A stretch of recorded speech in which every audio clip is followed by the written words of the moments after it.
Assalamualaikum warahmatullahi wabarakatuh. Selamat pagi semuanya. Bagaimana keadaannya? Sehat? Baik, jadi hari ini Ibu akan menjelaskan tentang administrasi sarana dan prasarana. Jadi sebelum pelajaran dimulai, mari kita berdoa menurut agama dan keyakinan masing-masing. Berdoa dimulai. Terima kasih. Baik, jadi sekarang Ibu akan menjelaskan tentang materi administrasi sarana dan prasarana. Mungkin dari kalian ada yang paham apa itu administrasi sarana dan prasarana? Mungkin dari kalian ada yang masih mengingat tentang apa itu sarana dan prasarana? Baik, jadi di sini Ibu akan menjelaskan.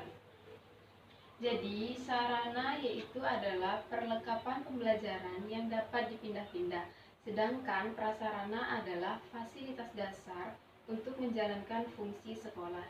Jadi kalian paham nggak? Bisa ngasih contoh seperti apa itu sarana dan prasarana? Oke, jadi di sini sarana itu contohnya seperti meja, papan tulis, proyektor yang kalian pakai itu termasuk dari sarana. Sedangkan prasarana adalah tempat atau gedung. Contohnya itu seperti kelas atau lapangan yang biasanya kalian buat atau gunakan untuk ekstrakurikuler. Baik, selanjutnya Ibu akan menjelaskan tentang ruang lingkup administrasi sarana dan prasarana. Jadi di sini ruang lingkup administrasi sarana dan prasarana itu meliputi kekayaan yang dimiliki oleh sekolah tersebut, sarana dan prasarana apa yang dapat dipenuhi oleh sekolah tersebut. Nah, jadi kita semua di sini sebagai warga sekolah harus bisa menjaga dan memelihara sarana dan prasarana yang ada di sekolah.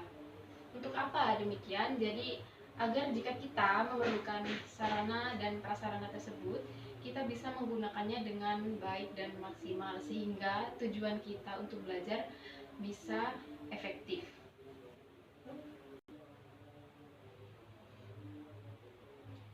Selanjutnya di sini Ibu akan membahas tentang tujuan administrasi sarana dan prasarana. Kalian buka di bukunya halaman 13. Nah, di situ ada macam-macam tujuan administrasi sarana dan prasarana, bisa kalian pahami dulu sebentar.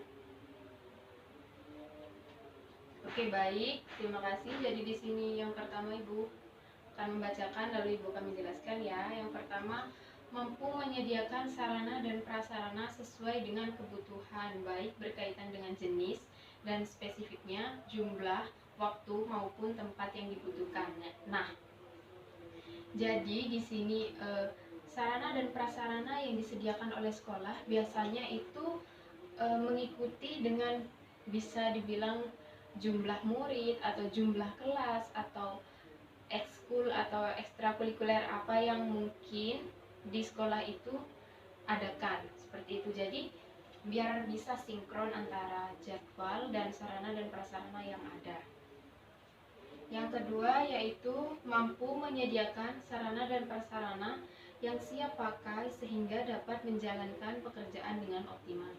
Nah, di sini jika kita contoh aja ya, jika kita di sekolah mengadakan ekskul komputer atau volley juga di situ, jadi sekolah itu harus bisa menyediakan lapangan volley agar kita bisa menjalankan ekstrakurikuler itu dengan baik dan hasilnya bisa optimal sehingga siswa dan mahasiswa yang sekolah di sekolah itu bisa merasakan kebahagiaan atau kenyamanan saat proses belajar mengajar. Yang ketiga yaitu mampu membangun budaya penggunaan sarana dan prasarana atau perbekalan secara bertanggung jawab oleh para pegawai di lingkungan organisasi sehingga dapat dicegah dan dihindari tindakan penyimpangan maupun pemborosan. Nah, di sini jadi kita itu menggunakan sarana dan prasarana sesuai dengan yang kita butuhkan agar tidak terjadi pemborosan. Seperti contohnya jika kita perlu proyektor di jam pertama, ya kita pinjam aja di jam pertama. Kalau jam kedua kosong bisa dikembalikan agar bisa digunakan oleh kelas yang lain gitu. Selanjutnya di sini Ibu akan menjelaskan tentang administrasi sarana dan prasarana. Mungkin dari kalian ada yang paham salah satu dari fungsi sarana dan prasarana, bisa angkat tangannya. Baik, di sini gue akan menjelaskan yang pertama, fungsi perencanaan. Jadi di sini fungsi perencanaan yaitu kegiatan memikirkan, merumuskan tindakan yang akan dilakukan baik dari operasional atau pengelolaan sarana dan prasarana. Jadi di sini ada yang pertama adalah perencanaan, di mana perencanaan itu meliputi pemikiran, perumusan, dan tindakan apa yang harusnya dilakukan oleh sekolah untuk operasional atau pengelolaan sarana dan prasarana. Yang kedua yaitu fungsi penganggaran. Nah, di sini fungsi penganggaran adalah kegiatan dan usaha untuk merumuskan perincian penentuan kebutuhan dalam suatu skala standar. Jadi di sini fungsi yang kedua ini ibaratkan sama seperti yang tadi, gimana kita perlu apa, nah sekolah itu harus bisa menyediakan gitu. Agar apa? Agar banyak yang tertarik untuk sekolah di sekolah kita gitu. Karena sarana dan prasarana itu juga salah satu penunjang keberhasilan belajar siswa.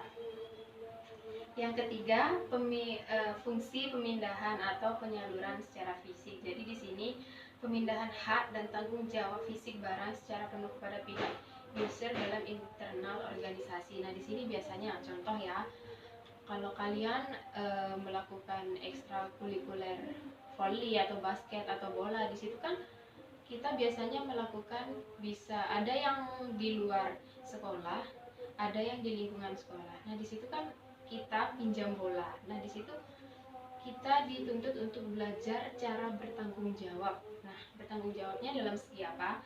Jika kita pinjam bola itu, jadi kita juga bertanggung jawab untuk mengembalikannya. Kadang kan banyak yang terjadi di luar, faktanya itu kalau kita sudah meminjam biasanya kita akan lupa. Kalau ditegur sama bagian sarkasnya, kita selalu mengelak-elak kan gitu. Jadi kita di situ harus bisa belajar untuk bertanggung jawab tentang apa yang kita pinjam, nanti kita kembalikan gitu. Di sini yang keempat adalah fungsi perawatan. Dari itunya aja kalian bisa mengertikan fungsi perawatan itu seperti apa. Jadi di sini tanggung jawab dari pihak atau seluruh warga sekolah untuk bertanggung jawab terhadap sarana dan prasarana yang sudah disediakan sekolah agar masih terjaga dengan baik dan masih bisa terus digunakan secara efektif dan efisien. Selanjutnya, fungsi penghapusan barang. Nah, di sini kok ada Bu fungsi penghapusan barang itu seperti apa? Nah, di sini fungsi penghapusan barang yaitu proses kegiatan yang bertujuan untuk mengeluarkan atau menghilangkan barang-barang dari daftar inventaris karena barang itu sudah dianggap tidak mempunyai nilai guna atau sudah tidak berfungsi sebagaimana mestinya. Di sini seandainya ya kita di sekolah proyektor itu digunakan. Nah, mungkin proyektor yang kita pakai itu tidak bisa berfungsi dengan baik. Nah, di sini dari pihak sekolah itu seharusnya sudah bisa menghilangkan atau menghapus barang seperti itu karena bisa membuat proses belajar mengajar tidak efektif dan optimal. Jadi cukup sekian materi yang Ibu sampaikan hari ini. Jika ada yang kurang mengerti dari kalian, silakan. Jika ada yang mau bertanya, cukup paham ya semuanya ya? Oke, sekarang Ibu tanya, mungkin dari kalian ada yang bisa memberi kesimpulan dari materi apa yang Ibu sampaikan hari ini. Angkat tangannya, silakan. Sebutkan nama dan NPM ya. Oke, baik. Jadi di sini kesimpulannya adalah administrasi sarana dan prasarana pun lazim disebut dengan beberapa istilah seperti manajemen logistik, administrasi perbekalan, administrasi logistik, manajemen barang, administrasi barang, manajemen material, administrasi material, ataupun administrasi dan sarana prasarana. Jadi itu semua istilah-istilah yang bisa kita sebut sebagai administrasi sarana dan prasarana. Baik, cukup sekian materi yang bisa Ibu sampaikan hari ini. Nanti akan ada tugas ya. siapa ketua kelas di sini menghubungi ibu nanti ya. Ya, jadi di sini nanti ibu akan memberikan tugas individu yang nanti soalnya ibu akan share ke ketua kelasnya ya, nanti bisa dibagikan ke grup WA. Baik, cukup sekian materi yang dapat ibu sampaikan hari ini. Kurang lebihnya ibu mohon maaf jika mungkin ada kalian yang belum paham atau belum mengerti tentang materi yang ibu sampaikan hari ini, boleh bisa menghubungi ibu karena durasinya sudah habis ya. Baik, cukup sekian. Wassalamualaikum warahmatullahi wabarakatuh.